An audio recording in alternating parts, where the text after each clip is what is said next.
I'm one of the people who doesn't particularly like heights. Specifically, the feeling or idea that I might fall is very unpleasant to me. It's not an uncommon phobia, and I think it's a perfectly reasonable phobia, but it can sometimes lead to difficulties. For instance, I remember when I was much younger, I was on a hike with my family in Torrey Pines in San Diego. And part of the trail we were walking on was alongside the wall of a canyon. And the path we were on got down to maybe the width of 5 inches or so.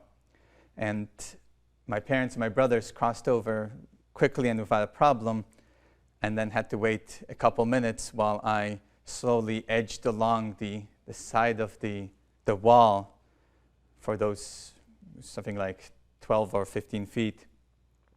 But it felt like miles because I was just constantly taking one tiny step at a time and trying very hard not to look down or think about the fact that the front of my shoes were hanging off the edge of the cliff.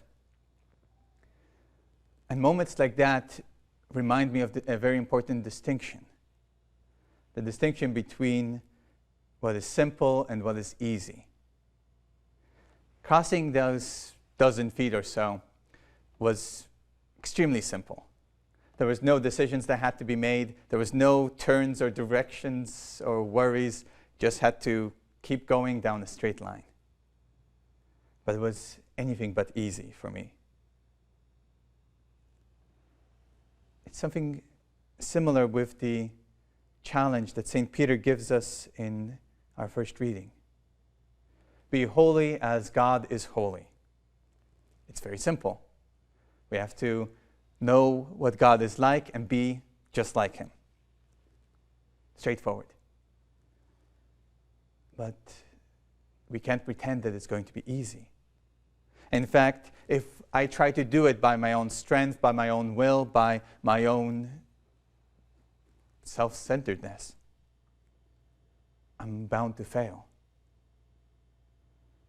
I can only do it. We can only succeed at it to the extent that we can do something quite hard, which is to trust Jesus completely and surrender our lives to him. St. Peter knew what he was talking about when he said that, because it's something that he struggled with for years.